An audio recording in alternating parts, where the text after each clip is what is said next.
Hello les amis, bienvenue à la leçon du jour. Merci de votre présence ici avec nous. Tout d'abord, je voudrais m'excuser parce que vous avez remarqué depuis une dizaine de jours, il n'y a pas eu de leçon qui a été partagée comme d'habitude sur YouTube et ensuite par notre communauté sur WhatsApp. Malheureusement, j'étais tombé malade d'une très forte grippe et en même temps, j'avais pas une personne dans l'équipe qui comprenait le français pour faire l'édition de la vidéo. C'était moi-même qui le faisais ces derniers temps. Donc, j'ai bien compris la leçon et j'ai tout de suite engagé quelqu'un qui va désormais faire donc, les éditions de ces vidéos parce que finalement, je le faisais moi-même pour arranger les choses, pour aller peut-être plus vite, entre guillemets. Mais le jour où j'étais tombé malade, j'avais personne qui pourrait donc faire les éditions. J'ai enregistré les leçons ici dans le studio, mais faute d'une personne pour pouvoir les éditer, donc ça n'a pas été publié. Je suis désolé. Je ne suis pas encore 100%. Mais assez bien pour reprendre le travail. Et voilà, donc nous sommes ici pour aller de l'avant. Et cette semaine, une semaine bénie, nous sommes dans la 5e semaine de la leçon de l'école du sabbat. Et là, il est question, encore, c'était le cas la semaine dernière que je n'ai pas pu partager avec vous malheureusement, mais nous sommes en train de parler de ces hommes et des femmes qui ont marqué l'histoire par leur positionnement assez ferme devant cette situation de domination de la pensée, de la spiritualité à l'époque. Donc on est au Moyen-Âge désormais. Comme je vous ai déjà expliqué, il faut étudier la leçon de l'école du sabbat ce trimestre avec la tragédie des siècles à côté, puisque l'auteur de la leçon, Pasteur Marc Finlay, il a choisi de prendre comme fil rouge les chapitres de la tragédie des siècles. Donc la leçon, au fur et à mesure qu'on avancera, vous allez vous rendre compte que ça prend certains chapitres de la leçon et on retrouve donc le fil de l'histoire qui est dans ce livre, dans la leçon de l'école du sabbat. Donc cette semaine, on va parler donc de ces réformateurs, de ces personnes qui ont fait toute la différence. Donc si vous êtes prêts, moi aussi, allons-y. Tout d'abord, je voudrais lire le verset à mémoriser, Psaume 119, verset 11. « Je serre ta parole dans mon cœur afin de ne pas pécher contre toi. » Je répète, « Je serre ta parole dans mon cœur afin de ne pas pécher contre toi. » Le fait de serrer la parole, c'est à quelque part le leitmotiv dans la vie de ces personnes que nous allons étudier cette semaine. La profonde conviction qu'envahit quelqu'un est son moteur de vie. Ce qu'on comprend de la leçon générale, mais spécifiquement de ce qui dit l'introduction d'aujourd'hui, c'est que ces personnes qui feront donc notre histoire dans la leçon de cette semaine, qui ont fait l'histoire dans la leçon de notre semaine, ce sont des personnes qui ont vécu avec une très grande conviction.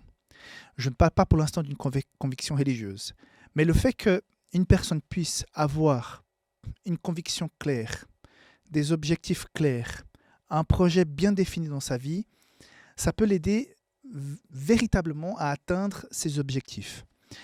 Si vous remarquez bien, nous avons déjà rencontré diverses personnes, et avec la relation, l'amitié, on se rend compte que la personne est un peu perdue. J'ai déjà rencontré énormément de personnes qui sont dans la vie, mais sans but précis. Il y a pas... Oui, il y a le travail, il y a les études, mais c'est comme s'il n'y avait pas quelque chose de clair. Quel est ton but? Quelle est ta vision pour ta vie? Quelle est la marque que tu veux laisser, les traces que tu veux laisser dans l'histoire après ton passage? Là où tu vis, dans ta famille, là où tu travailles. Parce que nous sommes invités à vivre quelque chose de plus grand, plus grand que la normalité, hein, je veux dire. J'ai rien contre les gens qui veulent vivre tranquille, pacifiquement, tranquillement.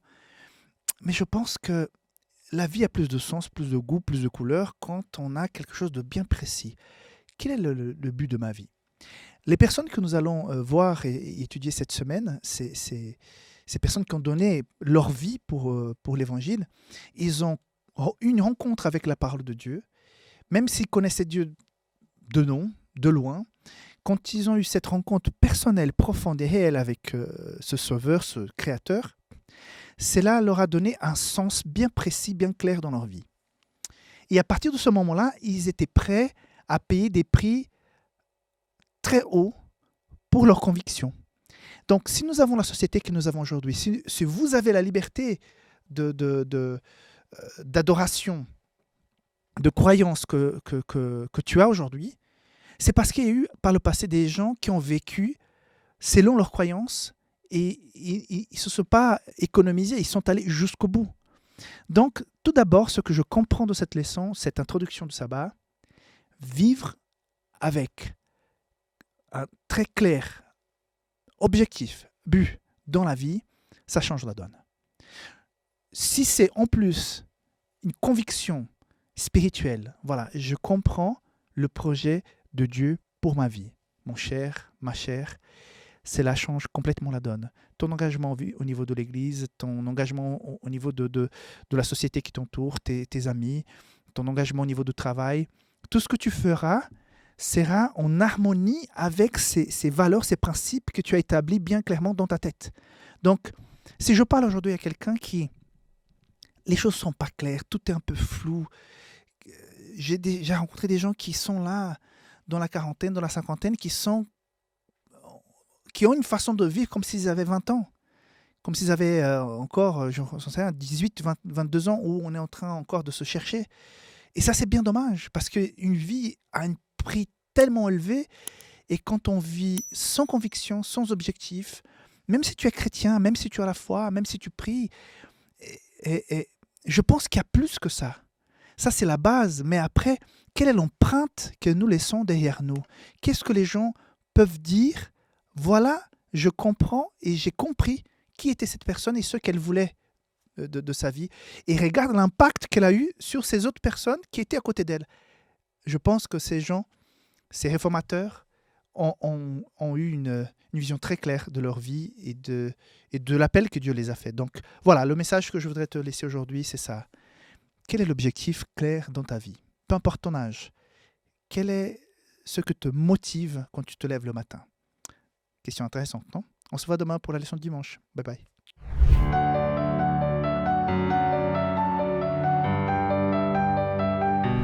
Le verset central, les deux versets centraux que j'ai choisis pour la leçon d'aujourd'hui, c'est toujours dans le psaume 119, mais versets 103, 104. Que tes paroles sont douces à mon palais, plus que le miel à ma bouche. Par tes ordonnances, je deviens intelligent. Aussi, je haïs toute voix de mensonge. Quand la parole de Dieu rentre dans la vie d'une personne qui est très sincère, qui s'engage vraiment à connaître le Dieu qui est derrière la parole, qui permet que le Saint-Esprit puisse les inspirer lors de l'étude de la Bible, qui connaissent avec cette étude, avec la présence du Saint-Esprit, la personne de Jésus, il comprend que Jésus est plus qu'un mythe, c'est vraiment un Dieu, un frère qui est tout proche, qui a donné le mieux qu'il avait, sa vie, pour chacun d'entre nous. Cette connaissance est la plus belle chose qu'on puisse avoir dans la vie. Peut-être il va te manquer quelques diplômes sur le mur de ta chambre, de ton salon, mais si tu as connu Jésus sincèrement, tu as connu l'essentiel. Je ne suis pas en train de dire qu'il ne faut pas étudier, qu'il ne faut pas avoir des diplômes et des connaissances, mais parmi toutes les connaissances, le début de la sagesse, le principe de la sagesse, c'est la connaissance, la crainte de l'Éternel. Si tu connais l'Éternel, tu as rencontré ce qui donne comme j'ai dit hier, ce sens à la vie. Ces réformateurs qui nous étudions cette semaine ont eu une grande conviction, comme j'ai dit hier, le sabbat, et cette conviction les a complètement changés.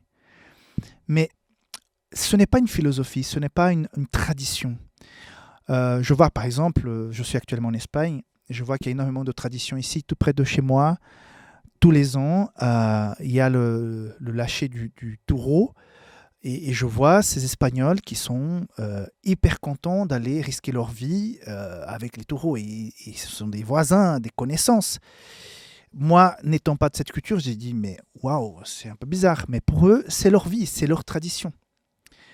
Mais je parle de quelque chose qui va au-delà de la tradition, des habitudes culturelles, parce que un chrétien, qu'il soit espagnol, qu'il soit anglais, qu'il soit de l'Argentine, d'Asie, d'Afrique, une fois qu'il rencontre la parole de Dieu, cela leur donne un sens très semblable, un sens de reconnaissance.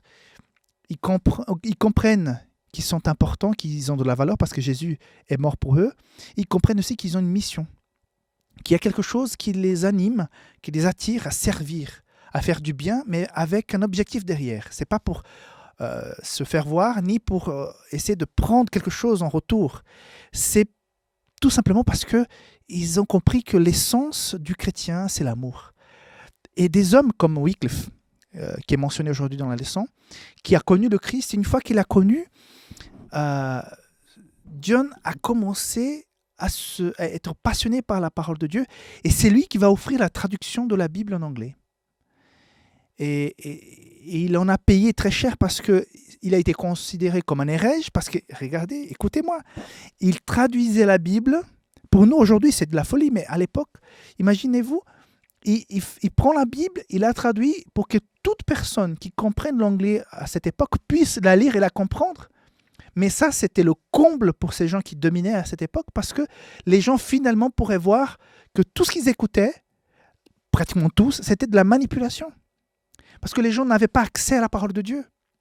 Imaginez la lumière que cet homme a pu apporter à des milliers et des milliers de personnes.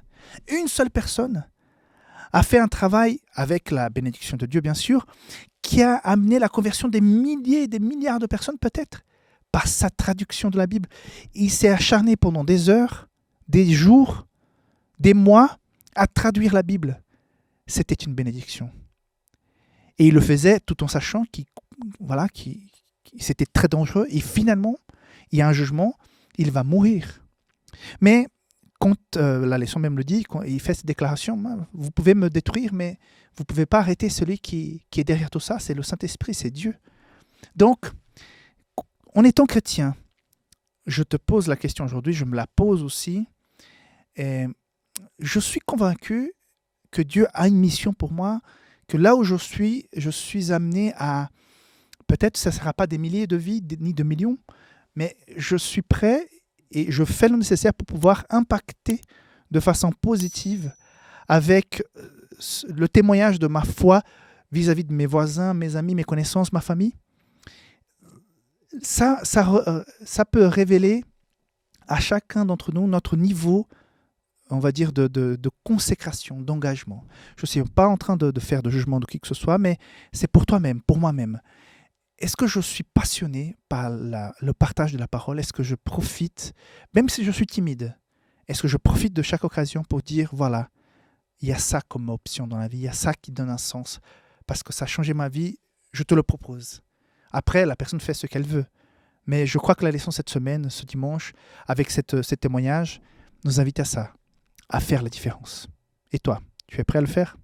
On se voit demain. Bye bye.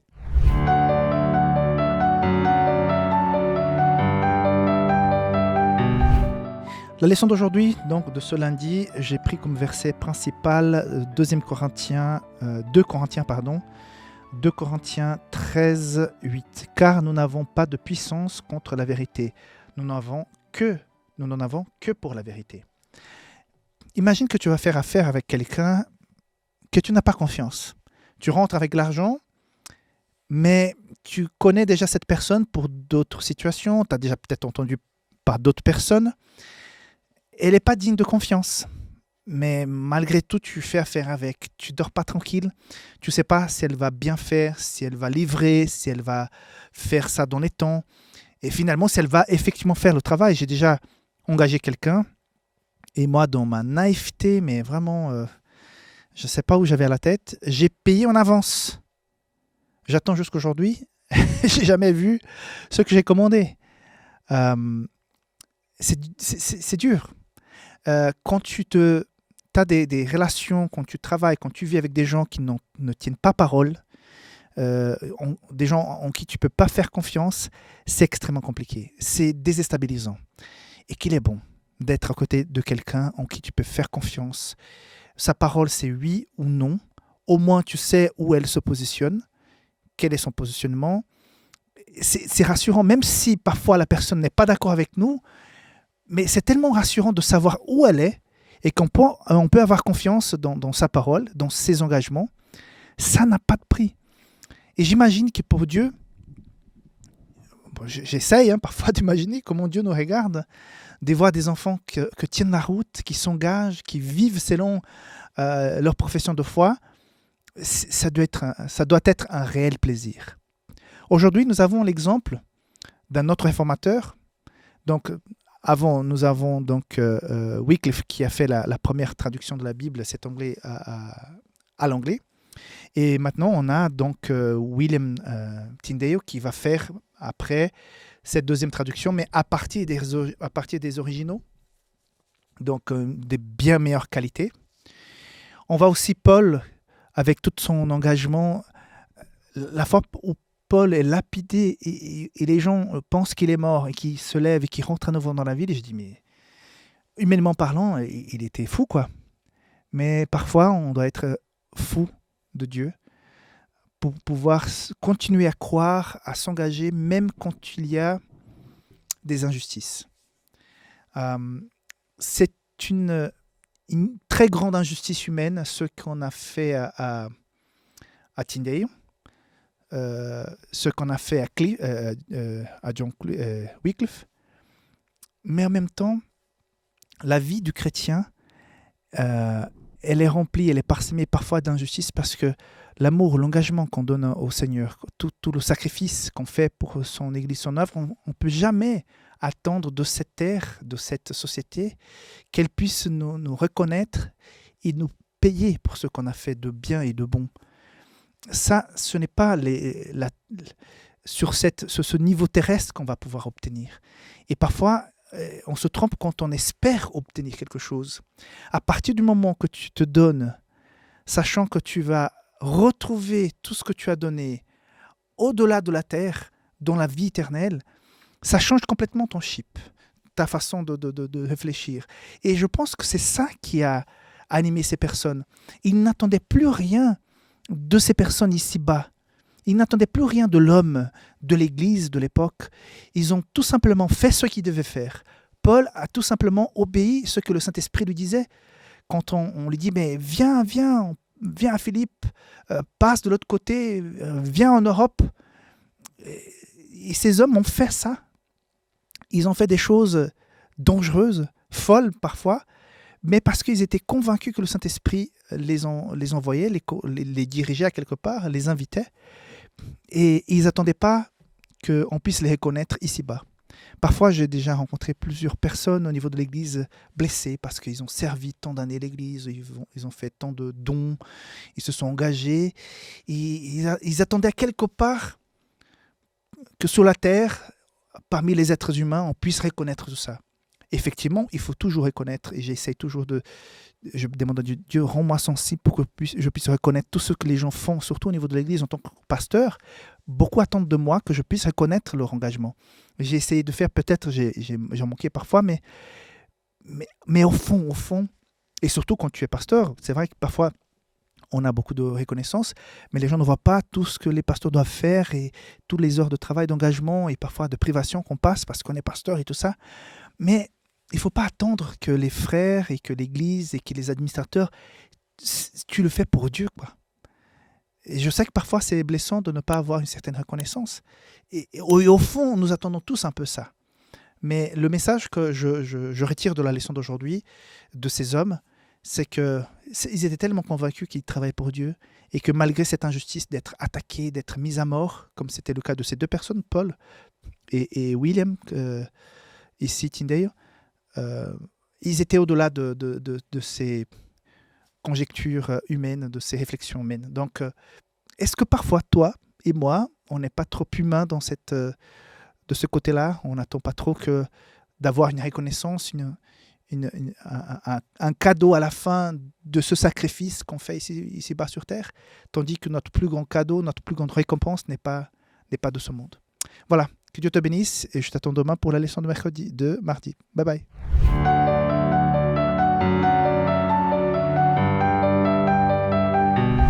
Aujourd'hui, le verset central pour moi dans cette leçon, j'ai choisi, il y avait de tellement jolis, mais je choisis Jean 16, 13 qui dit ceci.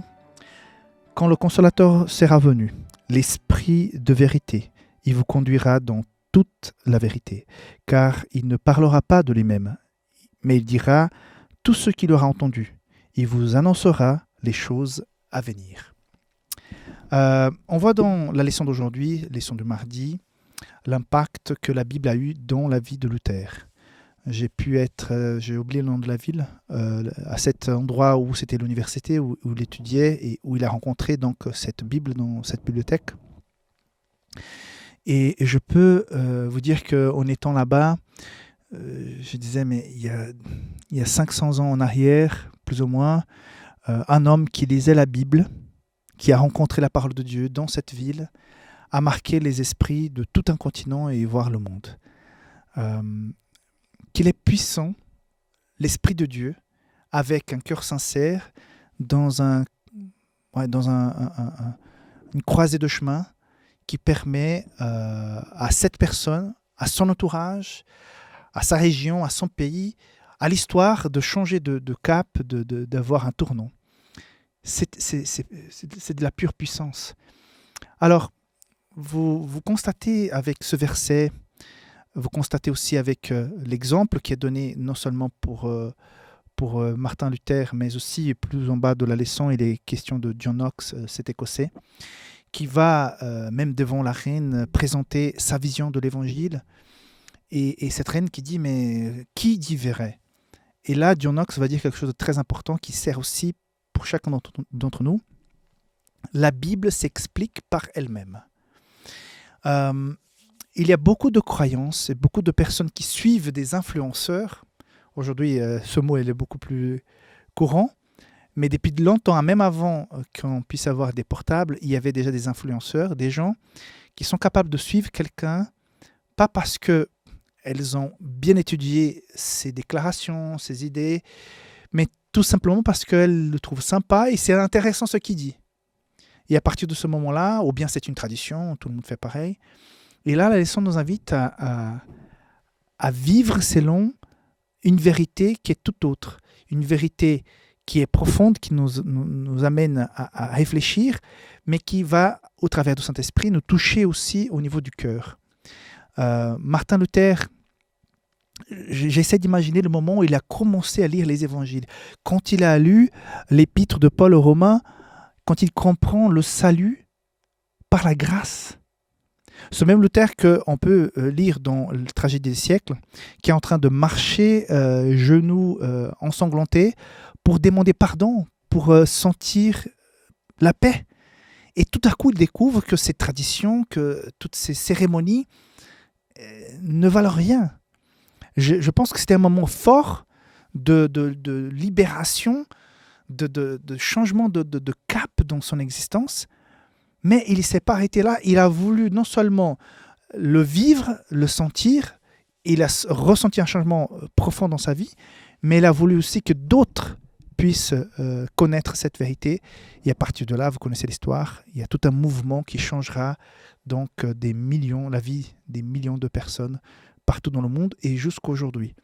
Donc, la parole de Dieu a une puissance.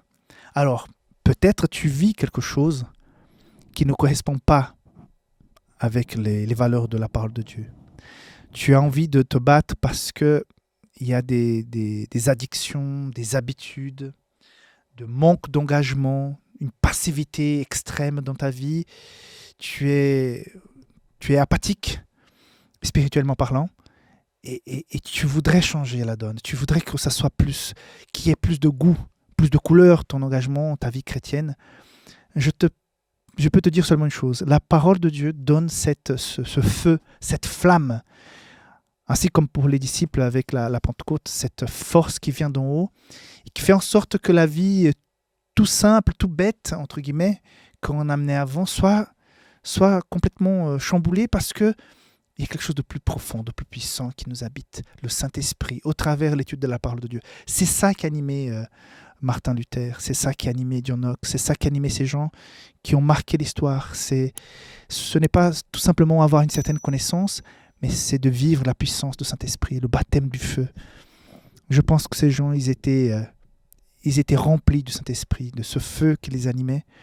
Et c'est ça que je désire à toi et à moi aujourd'hui, qu'on puisse vivre non par habitude, par tradition, parce qu'on est là à l'église depuis longtemps, mais qu'on fasse des choses, qu'on vive des choses, parce que ça vient de l'intérieur, ça vient des tripes. C'est le Saint-Esprit, c'est cette ferveur. Et ça, c'est que la relation. Nous nous nourrissons de l'enseignement de la parole de Dieu et après le Saint-Esprit fait le reste pour que ça puisse se fructifier. C'est tout le bien que je te souhaite, que je me souhaite, que Dieu puisse être vraiment une puissance dans ta vie et qu'il te donne tout le sens qu'il voudrait avoir dans ton existence. Que Dieu te bénisse, on se voit demain. Bye bye.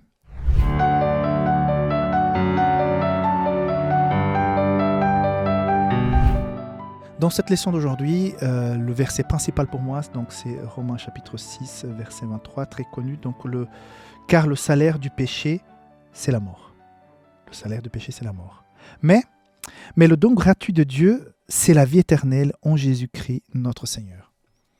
Tu connais ce verset, tu l'as déjà étudié, tu as déjà même enseigné à d'autres personnes, tant de prédications ont déjà mentionné ce verset biblique. C'est incroyable comme il est connu. Par contre, imagine-toi que tu as quelqu'un que tu aimes énormément, qui est atteint d'un cancer, par exemple, une maladie assez agressive, et tout à coup, tu entends parler qu'un médecin qui vient dans ta ville, là où tu habites, va donner une conférence parce qu'il a découvert finalement, et tout le monde commence à en parler, qu'il a découvert la solution contre le cancer. Peu importe les stages, sa nouvelle médication, traitement, que sais-je, est 100% fiable et 100% efficace. Si tu avais quelqu'un que tu aimes énormément, qui est très malade, très affecté par un cancer, et que tu entends une nouvelle comme celle-là, et qui est dans tous les médias, quoi. C'est pas un complot, c'est pas, comment on dit ça, une histoire de conspiration. Il y a une autre expression pour ça. Et tout à coup, tu te dis, mais alléluia, c'est ce que je cherchais pour pouvoir guérir cette personne que j'aime tant. Et finalement, tu vas, et c'est vrai. C'est pas un mensonge. Et en plus, tu penses que ça va coûter une fortune. Tu penses déjà à tout ce que tu vas devoir vendre, l'endettement que tu vas faire pour pouvoir obtenir ce médicament. Et tout à coup, le médecin, il découvre qu'avec 3 petites feuilles, avec 2-3 branches brûlées, j'en sais rien, avec certaines températures, avec tel élément de la nature, en fait, chacun peut le faire gratos à la maison. Vous imaginez? Ça serait une si grande joie que tout le monde puisse chez soi ramasser ces 3 feuilles, ces 2 branches avec un huile essentielle et que tu mets ça dans une casserole et tu as la solution pour une maladie mortelle. Mon cher, si tu peux imaginer ta joie en découvrant ça, imagine la joie de Luther en lisant la Bible. Celui qui se autoflagellait pour pouvoir obtenir le pardon de ce Dieu qui pour lui c'était un peu un tyran, qui devait être adulé pour pouvoir nous pardonner. Et tout à coup il découvre que la dette est payée. Jésus a tout fait. Jésus a tout fait pour lui et qu'en recevant Jésus, il reçoit aussi le pardon du péché, que sa vie peut être renouvelée, qu'il peut se sentir léger à nouveau parce que Jésus l'aime, Jésus est mort pour lui. Ça n'a pas de prix, mes amis. Nous avons reçu ce message, tu as reçu ce message. C'est la plus belle chose que tu aies jamais reçue de ta vie. Et Paul, quand il découvre dans cette bibliothèque, quand il lit dans cette Bible, ça va être un tournant. Et il découvre que le salaire du péché, oui, c'est la mort. Mais cette mort, notre mort a été remplacée par la mort de Jésus. Quelle puissance! Quelle puissance! Et aujourd'hui, parfois, nous sommes apathiques face à cette merveille qui est le salut en Jésus-Christ. Combien coûte l'air que tu respires? Combien coûte cette paix que tu ressens? Combien coûte cette espérance que tu as? Combien coûte prier Dieu pour lui remettre tous tes problèmes, pour te sentir soulagé? Rien d'un côté et tout de l'autre. Tout a été donné par Jésus. Quand il a découvert, Martin Luther a vécu d'une autre manière. C'est une libération, c'est une délivrance. Moi, quand j'ai connu ce message, pour moi aussi, c'était une délivrance. J'avais toujours l'impression que je devais faire les choses pour mériter quelque chose de bon de la part de Dieu. J'étais toujours en train de dire, Dieu, j'ai fait ça, hein. J'ai fait ça juste en disant, mais écoute, je fais ça, hein. C'était bien, hein. Parce que tu ne comprends pas. À l'époque, je ne comprenais pas comment ça fonctionnait. Mais le jour où on lit les évangiles, on lit les épîtres de Paul, et on découvre cette beauté, la vie change complètement. Donc cette même passion, cette même joie qui a atteint le cœur de ce réformateur, c'est la même joie que je voudrais ressentir aussi aujourd'hui. Il ne faut pas s'accoutumer, il ne faut pas s'habituer à que l'évangile soit bon marché, soit non, Jésus m'a sauvé, point, et puis je vis ma vie comme... Non. Quand on découvre et quand on vit vraiment le salut en Jésus-Christ, le pardon des péchés, c'est autre chose. C'est autre chose. La vie a beaucoup plus de valeur et puis on a beaucoup plus de patience avec ceux qui n'ont pas encore connu ce Sauveur parce qu'on sait comme c'était avec nous par le passé et on devrait être invité à être beaucoup plus compréhensif parce que ces gens vivent par leur instinct, on va dire, hein, même s'ils sont des êtres rationnels, par leurs instincts de vie, leurs principes, ils souffrent, et ils sont parfois dans le vide.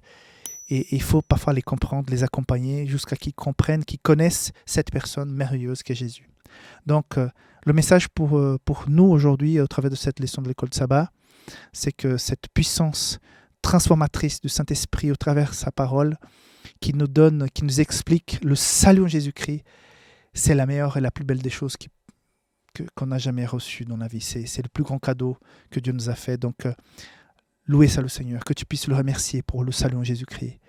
Prie aujourd'hui pour lui dire, Seigneur, merci, parce que je n'aurais pas d'avenir, je n'aurais pas de présent, et je n'aurais pas pu régler mes fautes du passé si ce n'était pas par toi. Que Dieu te bénisse aujourd'hui, que tu puisses partir confiant, que Dieu a renouvelé ta vie et qu'il faut reconnaître, quoi.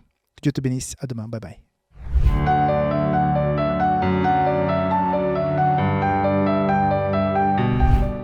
Voilà, pour ce jeudi, les versets que je voudrais partager avec vous, c'est donc Romains chapitre 8, versets 1 et 2. Il n'y a donc maintenant aucune condamnation pour ceux qui sont en Jésus-Christ. En effet, la loi de l'esprit de vie en Jésus-Christ m'a affranchi de la loi du péché et de la mort. Vous avez pu constater que pendant toute cette semaine, on voit la puissance de la parole de Dieu, de son Saint-Esprit et du salut en Jésus-Christ, de la justification par la foi dans la vie de ces réformateurs et automatiquement une invitation pour qu'on puisse faire de même dans notre vie actuellement. Aujourd'hui, il est question de cette transformation qui arrive chez ce nouveau réformateur qui va apparaître donc, dans le cycle de l'histoire, c'est John Wesley, qui déjà adulte, va enfin entendre une de ses prédications, ses explications de l'introduction du livre de l'épître de Paul aux Romains, encore une fois en Angleterre, et qui va être profondément impacté. À partir de cette rencontre, de cette présentation, de ces conférences, il va vivre une transformation profonde dans sa vie. Plus tard, on va avoir donc même un mouvement religieux qui va surgir de John Wesley. Donc, même Ellen White, je pense que bien plus tard, elle sera donc membre de ce mouvement, de cette église. Donc, il est fondateur de l'église méthodiste. Donc, et c'est impactant de voir comment cet homme qui va entendre une explication par rapport aux écrits de Paul va aussi impacter toute sa société, toute la vie autour de lui. Donc, le cœur de la leçon d'aujourd'hui, c'est la compréhension. Tout d'abord, la compréhension du salut en Jésus-Christ. Qu'est-ce que cela veut dire effectivement ? Et la deuxième leçon que j'apprends, que je voudrais aussi partager avec vous, c'est qu'une fois que Jésus a payé le prix, une fois que nous sommes pardonnés en Jésus, parfois le plus difficile pour certains, c'est de effectivement se pardonner soi-même. Nous sommes très enclins à ne pas voir correctement, accepter correctement le salut des autres. Je m'explique. En tout cas, j'essaie en étudiant cette leçon, j'essaie de pousser jusqu'à un peu plus loin. Quand on voit que quelqu'un s'est converti qui menait une vie mauvaise, qui avait des mauvaises habitudes, qui a fait des choses parfois terribles. On croit dans sa conversion, mais on croit tout en étant sous ses gardes, à quelque part. Parce que c'est vrai, la personne, elle a vécu une conversion, mais on ne sait pas jusqu'où cette conversion est allée. Et j'ai déjà entendu malheureusement des histoires des gens qui se disaient convertis, que éventuellement, je pense, qui ont vécu un début de conversion, mais qui plus tard, au sein de l'Église, vont retomber dans la vie d'antan, d'avant. Ils vont à quelque part et tromper les frères et sœurs qui lui ont cru sur parole à 100%. Et cette personne va donc profiter de la bonté, de la gentillesse de ces personnes. Nous restons des êtres humains. Et parfois, nous pouvons appliquer ça à nous-mêmes. C'est-à-dire, il t'est déjà arrivé de demander pardon par rapport à quelque chose que tu as fait dans le passé pour lequel tu n'es pas de tout fier. Tu as même honte de ce que tu as dit, ce que tu as fait. Tu as demandé pardon. Tu as fait ça lors d'une sainte scène, tu as fait ça à la maison, tu as fait ça à l'église, tu as vécu vraiment une repentance par rapport à ça. Mais est-ce que tu t'es déjà pris, parfois, plus tard, en train de se dire « mais j'ai fait ça ». Et tu ressens toujours un peu cette culpabilité par rapport à quelque chose que tu as déjà demandé pardon. Parce que nous avons parfois de la peine à pardonner nous-mêmes. Parce que si nous avons de la peine à pardonner l'autre, tôt ou tard, on va appliquer ça à nous-mêmes. La même façon comme nous jugeons les autres, nous allons aussi juger nous-mêmes. C'est vrai que dans une moindre importance. Mais il y a quand même cette tendance à ne pas se pardonner pleinement. Si le salut en Jésus-Christ, je pense par exemple dans ce monsieur qui va entendre le salut en Jésus, mais combien de choses et combien de fois par le passé, il n'avait pas demandé pardon en achetant une indulgence, en faisant un certain sacrifice spirituel. Et tout à coup, il découvre que tout ce qu'il a fait par le passé pour demander pardon, c'était en vain. Est-ce que quelque part, quand il découvre ça, cette culpabilité ne lui retombe pas à nouveau dessus, mais pire encore, quand on connaît effectivement par quel biais nous pouvons être sauvés, est-ce que parfois, même tout en sachant, tout en demandant pardon, au fond de nous-mêmes, est-ce qu'on croit, est-ce qu'on vit une vie vraiment apaisée parce que Jésus nous a pardonné tout ce qu'on a fait par le passé?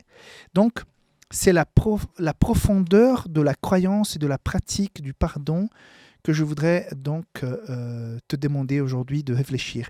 Par exemple, comment Dieu peut dire que David est un homme selon son cœur, vu tout ce qu'il a fait et tout ce qu'il a fait après cette déclaration de la part de Dieu? C'est que Dieu analyse les gens, Dieu juge les gens d'une autre manière. Ça nous dépasse. Heureusement que je n'ai aucun pouvoir de juger qui que ce soit parce que certaines personnes, quand j'aurais vu le rapport de ce qu'il a fait de ce que cette personne a fait dans la vie, j'aurais mis enfer direct. Pas de première résurrection, deuxième résurrection directe. Pourquoi? Parce qu'à un moment donné, certaines choses que l'être humain fait, ça me dépasse. Et ça te dépasse aussi. Soyons clairs, soyons vrais, quoi. Ça nous dépasse.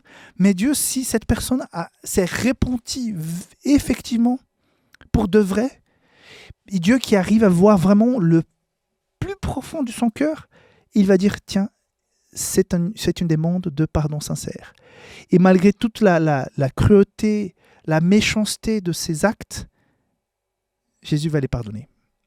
Et ça nous dépasse. Donc, pourquoi parfois, vis-à-vis de nous-mêmes, on n'y croit pas jusqu'au bout? Si Dieu peut pardonner le plus grand des pécheurs, il peut me pardonner à moi aussi.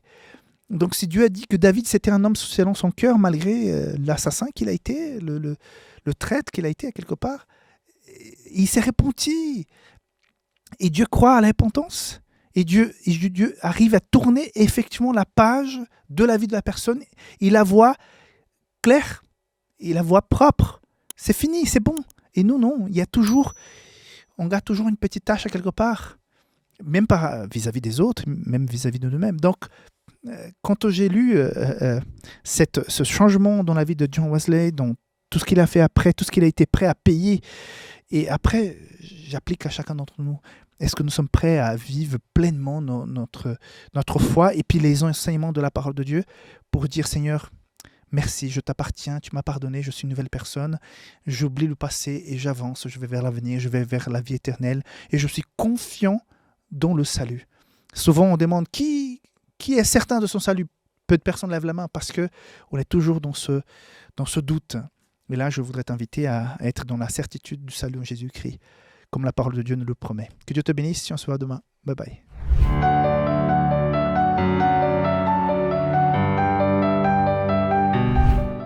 Donc le verset que je sélectionné pour la leçon d'aujourd'hui n'est pas dans la leçon, mais c'est Daniel chapitre 9, verset 23 qui dit ceci. « Lorsque tu as commencé à prier, la parole est sortie et je viens pour te l'annoncer, car tu es un bien-aimé. Sois attentif à la parole et comprends la vision. » Donc c'est Daniel qui est en train de s'inquiéter pour les 70 ans de la prophétie concernant Jérusalem. Il voit que le temps, l'échéance arrive et qu'il souhaite vraiment que Dieu puisse se manifester tel comme il a été promis. Et quand il commence sa requête, sa prière, j'apprécie tant ce verset parce que ça me donne la certitude que quand je commence à prier, peu importe où je suis, il y a un ange, quelqu'un qui prend note, quelqu'un qui m'écoute, quelqu'un qui m'accompagne. Et là, dès qu'il a commencé à prier, il y a un ordre qui est sorti de la part de Dieu pour qu'il puisse venir et être près de Daniel. Et finalement, quand Daniel finit de prier, l'ange Gabriel est déjà à côté de lui pour pouvoir lui répondre. Je trouve ça magnifique. Et je peux imaginer que ces réformateurs que nous avons vus pendant cette semaine, la prière, et Luther le dit assez souvent, la prière faisait partie quotidienne de leur vie. Supporter les persécutions, les injustices, supporter la moquerie, supporter la douleur aussi, la privation de liberté, la privation de parole. Je pense que tout cela a été possible parce que ces gens priaient. Ces gens se sont engagés dans la prière. Et je pense, vous avez déjà entendu parler, c'est récent, ce monsieur, je crois que c'est à Las Vegas, à quelque part dans les États-Unis, mais je crois que dans le Nebraska, justement, qui était mendiant, qui était dans la rue. Et finalement, quand il est mort, on va chercher un peu sa famille et on va découvrir qu'il était l'héritier d'une grosse fortune laissée par un oncle qui n'avait pas d'enfant et tout ça. Et il est mort dans la misère, étant donné qu'il était riche, très riche. Il ne le savait pas parce que personne n'arrivait pas à le trouver. Et finalement, il est mort dans l'indifférence la plus totale, tout en étant très riche. Nous sommes très riches, nous sommes bénis. Nous avons un moyen de communication, de relation avec Dieu. Nous pouvons parler de nos problèmes les plus intimes. Ce problème qui font souffrir d'autres, qui font en sorte que d'autres parfois tombent malades, tellement ça les inquiète, tellement la culpabilité que ces gens parfois portent, l'anxiété, la rancune, tous ces sentiments mauvais. On peut trouver le pardon, la guérison, l'accompagnement en Dieu par la prière. La prière, c'est quelque chose d'incroyable, de fondamental. Et je comprends que plus je prie, plus je suis en paix. Et c'est pour ça que Martin Luther est en train de dire, moi je le comprends bien, que quand il était très occupé, c'est là qu'il priait beaucoup, plus. Pourquoi ? Parce que plus il y a des problèmes, plus il trouvait réconfort et solution à ces problèmes dans la prière. Et parfois, nous prions très peu. Il y a eu des enquêtes où ça démontrait au niveau de l'Église adventiste qu'on priait très peu. La moyenne était d'une dizaine de minutes par jour. Mais des gens qui priaient moins d'une minute, qui ne passaient pas vraiment du temps dans la prière. Et en plus, je me lis toujours pour ce... Moi, j'ai beaucoup prié en marchant en ville dans la nuit. Je ne sais pas pourquoi, mais quand je marche en ville pendant la nuit, je marche en parlant avec Dieu. Et bon, je peux marcher et parler avec Dieu aussi dans la campagne. Mais je ne sais pas, quand je marche dans la ville, quand je vois ces gens, je vois ces voitures, je vois ces immeubles, je vois ces vitrines, ces gens, la vie qui bouillonne. Je dis, Seigneur, tu es dans cette ville, sois avec ces personnes. Et tu marches en priant. C'est tellement beau. Et si tu as une agenda de prière, si tu peux marcher tout en priant, intercédant pour des gens qui ont besoin, c'est tellement réconfortant.